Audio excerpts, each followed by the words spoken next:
Hello दोस्तों, कैसे हैं आप? उम्मीद करती हूँ आप सभी बहुत अच्छे होंगे। चलिए जानते हैं अपनी आज की कहानी के बारे में। मैं जिस ऑफिस में काम करता हूँ वहाँ पर हम अलग अलग ग्रुप में काम करते हैं। हमारे ग्रुप में एक महिला वर्कर भी थी। एक दिन वह महिला मेरे कार्य से प्रभावित होकर मुझे अपने घर पर भोजन के लिए आमंत्रित करने लगी। पहले मैंने उन्हें एक दो बार मना भी किया, लेकिन उनकी विनम्रता देखकर तीसरी बार उनके निमंत्रण को स्वीकार कर लिया। उनका घर शहर से थोड़ी दूर एक गांव में था। जब हम उनके घर गांव की ओर जा रहे थे तो रास्ते में कई लोग हमें देखकर अजीब नज़रों से देखने लगे।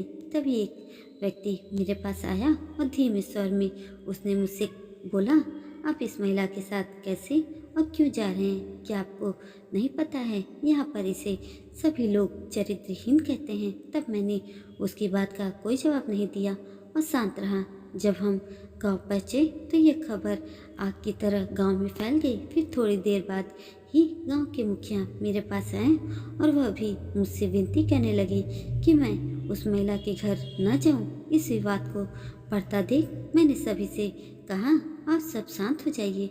फिर मैंने मुखिया जी का हाथ पकड़ा और पूछा, मुखिया जी क्या आप एक हाथ से ताली बजा सकते हैं? तब मुखिया जी ने हैरानी से कहा, नहीं, ताली के लिए तो दोनों हाथ जरूरी हैं। तब मैंने मुस्कुराते हुए उनसे कहा, जैसे ताली को एक हाथ से नहीं बजा सकते, ठीक वैसे ही किसी औरत को अकेले चरित्रहीन नहीं कहा जा सकता है। फिर मैंने वहाँ पर उपस्थित सभी लोगों से कहा, क्या आप जानते हैं कि इसमें गलती, असली गलती किसकी है? इस पुरुष प्रधान समाज की, जो सिर्फ और सिर्फ अपनी झूठी शान के लिए न जाने औरतों पर क्या क्या बेबुनियाद इल्जाम लगाता है। जब जब किसी औरत के चरित्र पर सवाल उठाया गया है उसके पीछे कहीं न कहीं पुरुष की ही गलती छुपी हुई होती है। मैंने उनसे आगे कहा, अगर हम सच में स्त्रियों का सम्मान करना चाहते हैं तो हमें सबसे पहले अपनी सोच को बदलना होगा।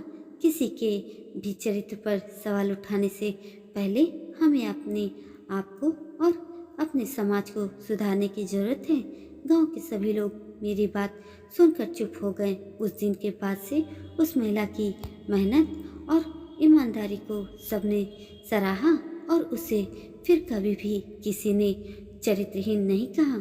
दोस्तों, हम अक्सर देखते हैं कि समाज के कुछ ऐसे लोग जिन्हें महिलाओं का काम करना पसंद नहीं होता है या उनको तरक्की करते हुए वे नहीं देख पाते हैं, तो वे लोग उन महिलाओं के बारे में गलत बातें समाज में फैलाने लगते हैं। हमें ऐसे लोगों की खोखली बातों पर वे बिल्कुल भी विश्वास नहीं करना चाहिए, क्योंकि जब हमारे समाज की महिलाएं आगे बढ़ेंगी तभी तो हमारा समाज भी आगे बढ़ पाएगा।